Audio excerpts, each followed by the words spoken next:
그 다음 26장으로 이제 드디어 넘어왔습니다. 26장에는 절마다 바보가 나와. 절마다 어리석은 자가 나와. 아까 미련한 자가 어떤 자인지에 대해서 전체적으로 설명을 드렸습니다. 그죠? 근데 미련한 자에게 어울리는 것과 어울리지 않는 것이 있어. 지금 현재 26장의 잠언은 어울림이라는 게 뭔가? 어울림이라는 게 뭔가? 그 어울리면은 영어로 calmly는 신체적으로 아름다운 것, 균형 잡힌 것, 매력. 두 번째로 seemly는 알맞다, 적절하다. 그러니까 품행이나 행동이 아주 단정하고 적절하다. 사회적 규범에 맞다. 세 번째로 fitting하다. 피트니스는 적당하다, 꼭 맞다. 어떤 목적이나 경우나 상황에 맞다. 그러니까 어울림에 대해서 말해요. 우리의 옷도 늘 어울려야 되고, 그죠? 화장도 어울려야 되고, 어울림이 참 어려운데, 어울림은 질서 자체는 아닌데, 그 질서와 어떤 조화를 이루는 것, 그거를 만들어 가야 된다. 첫 번째로, 미련한 자에게는 영광이 적당하지 않다. 영광은 특별한 재능을 보여야 영광을 주울 거 아니에요. 그죠? 공적 지위, 권력, 존경, 책임, 이건 실력자에게만 주어야 한다. 아무에게나 주면 안 된다. 심각하게 고장이 나는 거다. 두 번째로, 까닭없는 저주는 이러지 않는다.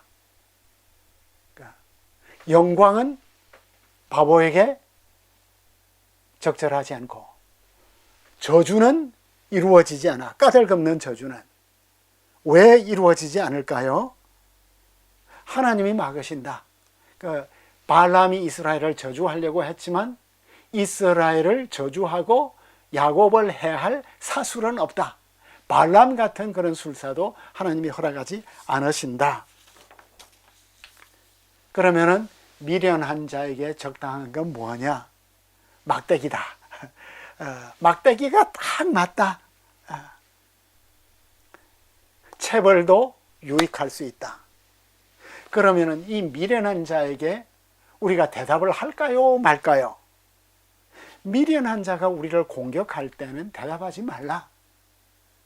모든 질문에 대해서는 우리가 성실하게 대답을 해야겠지만, 악한 의도를 가지고 있거나 아주 떼거리를 몰아가지고 우리를 공격한다고 하면 그 사람은 나의 대답을 들을 가치가 없는 사람이다. 그리고 똑같은 사람이 된다.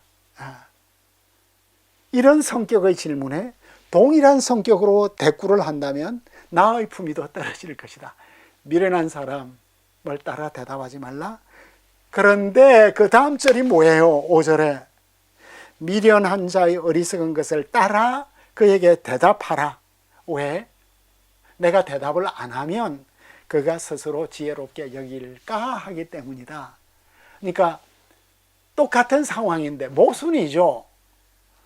앞절에서는 하지 말라 해놓고 뒷절에는 하라고 하잖아요. 그죠? 왜 그럴까요? 절대적인 기준이 없다. 이 세상에는. 이런 일에 있어서는. 어울리느냐 어울리지 않느냐, 그걸 잘 분별해야 된다. 어떤 때는 말로 패 주어야 된다. 까부니까 정신이 번쩍 들게. 그래서 목을 잘랐는데도 이 사람은 목이 잘린 것도 모르는 이런 경우들이 있죠. 아전인수격으로 자꾸만 해석을 할 때는 지혜로 눌러주어라. 미련한 자가 자기 분수를 지키도록 해주어라.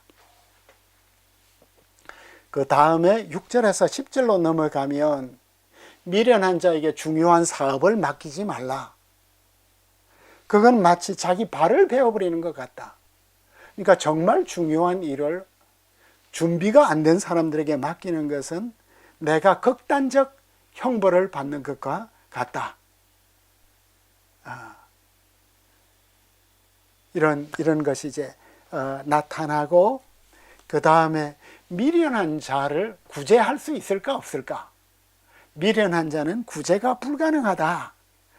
어느 정도 구제가 불가능하냐? 미련한 자가 하는 짓을 봐라. 계속 반복하지 않냐? 똑같이 당해놓고 계속해서 같은 짓을 하지 않냐? 뭐와 같으냐? 개가 그 토한 것을 도로 먹는 것 같다. 참 혐오스럽다, 역겹다. 그리고 바보가 누구냐? 스스로 지혜롭게 여기는 자다. 그러니까 자기의 분수와 한계를 모르는 자죠. 적절함을 모르는 거예요. 그 다음에 드디어 게으른 자가 나오네요. 그러니까 교회는 7개의 악을 가지고 있었습니다. 그죠? 교회가 믿고 있는 7개의 악. 분노. 두 번째로는 시기심. 세 번째는 교만. 네 번째는 탐욕, 탐심, 탐욕, 탐식. 다섯 번째가 게으름. 네 번째가 탐식. 다섯 번째가 게으름. 여섯 번째가 탐욕. 일곱 번째가 정욕이 되겠는데, 게으름. 근데 이 게으름에 대해서 잠언에서 크게 3번 이야기를 하는데 6장에 있고 24장에 있고 26장에 있는데 이게 제일 재밌어요. 이 게으른 사람은 어떤 사람일까요? 게으른 사람은 자기를 천재라고 생각을 한다. 게으른 사람의 행동은 어떠해요? 먼저 자기 집 밖으로 안 나가. 왜? 집 밖에 사자가 있대. 그러니까 비정상적 상상을 해. 그 다음에 집 밖에 안 나갈 뿐만 아니라 집 안에서는 뭘 해요? 문짝이 돌적이를 따라 도는 것 같이 게으른 자는 자기 침상에서 쫙 이렇게 굴러. 침대조차 안 떠나. 그 다음에 식탁에서는 뭘 해요? 먹는 것조차 괴로워. 그러니까 손을 넣고도 입으로 올리는 게 힘들어. 그런데 게으른 자의 자기 판단은 뭐예요? 나는 청와대 7 수석보다 더 지혜로워. 안목이 있어. 스스로 지혜롭게 여겨. 왜요? 나는 여러분들이 그렇게 열심히 일해서 돈 버는 것보다 코인 조작해서 훨씬 많은 돈을 벌 수 있어. 그러니까 쉬운 길로 돈을 벌 수 있다는 거죠. 그러니까 우리 시대는 모든 게 이익으로 오리엔테이션 되어 있어. 그리고 기술들이 많아. 앱 만들고 블록체인 기술 이용하고 이런 인간이 등장하고, 그 다음에 이제 17절에서 28절로 넘어가면 회방하는 아이들이 나오는데, 첫 번째로 17절에 길로 지나가다가 자기에게 상관없는 다툼을 간섭하는 자는 개 귀를 잡는 것 같다. 그러니까 자신과 무관한 일에 뛰어드는 참견쟁이가 되지 말라. 내 비즈니스가 아니면 뛰어들지 말라. 그런데 길 가다가 개 뛰어드는 게 아니라 길 가는 개의 귀를 잡는 것 같다. 그러니까 개가 잘 가고 있는데 귀를 잡으면 이 개가 어떻게 하겠어요? 성경시대의 개는 애완견이 없었어. 다 들개야. 들개 귀를 잡아 당기면 물리겠죠. 그러니까 내 일이 아닌데 무모하게 뛰어들어 사람들이. 팬덤 때문에. 그죠? 양극화 시대가 되었기 때문에 다 두 패로 갈라졌어. 그러니까 내 친구가 공격받으면 무슨 공격을 받는지도 모르고 편을 들어. 그럼 그 주위 사람도 편들어. 그러니까 갈등이 기하급수적으로 커지는 거예요. 나라가 두 쪽 되는 거야. 그러니까 우리 크리스천들은 뭘 해야 돼요? 판단 보류. 판단을 보류하고 두 당사자가 서로 이해하고 화해하도록 격려해야겠죠. 그러니까 우리는 해석하기야. 우리는 해석을 잘해야 돼. 그러니까 상대방이 어떤 입장을 가지고 있는지. 저희 평생의 과제는 좌와 우가 해석적 화해를 해가는 거야. 진보와 보수가. 진보는 보수에게 배우고 보수는 진보에게 배우고 그래야 발전할 거 아니에요. 그 다음에 19절에 보면 농담과 희롱을 구별하지 못하는 사람, 이웃을 속이고 말하기를 내가 희롱하였다. 농담과 잔인함을 구별하지 못해요. 우리는 농담 때문에 상처를 참 많이 받는 것 같아요. 그리고 나도 농담할 때는 막 입이 건질건질 하잖아. 하고 싶잖아. 근데 하고 났는데 이게 안 어울리는 농담이야.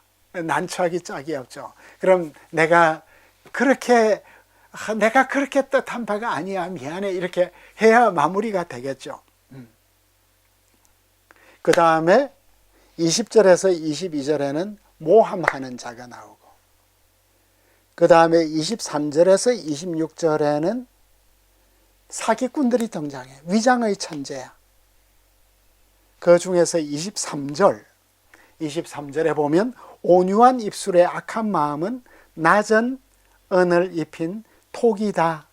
여기에서 온유한 입술로 번역할 수 있지만 불타는 입술이에요. 불타는 입술.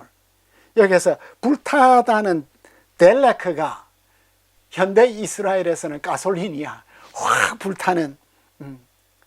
그러니까 입술이 불타는 입술을 가지고 있는 악한 마음은 낮은 은을 입힌 톡이래. 찌꺼기 은을 입혔어. 그러니까 이 사람 말하면 악한 마음을 가지고 있는데 그 입이 불타. 시원해. 너무 말을 잘해. 너무 유창해. 막 사이다 마시는 것 같아. 그런데 톡이에다가 아주 낮은 은을 입혔어. 겉으로는 은 색깔이야. 매력적이야.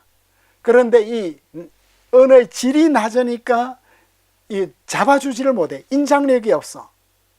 그리고 바로 깨어져. 그러니까 우리는 지금 다 가짜 뉴스가 이런 것들이야. 악이 선으로 그럴듯하게 위장된 시대. 이런 시대를 우리가 잘 분별하고 살아야겠습니다.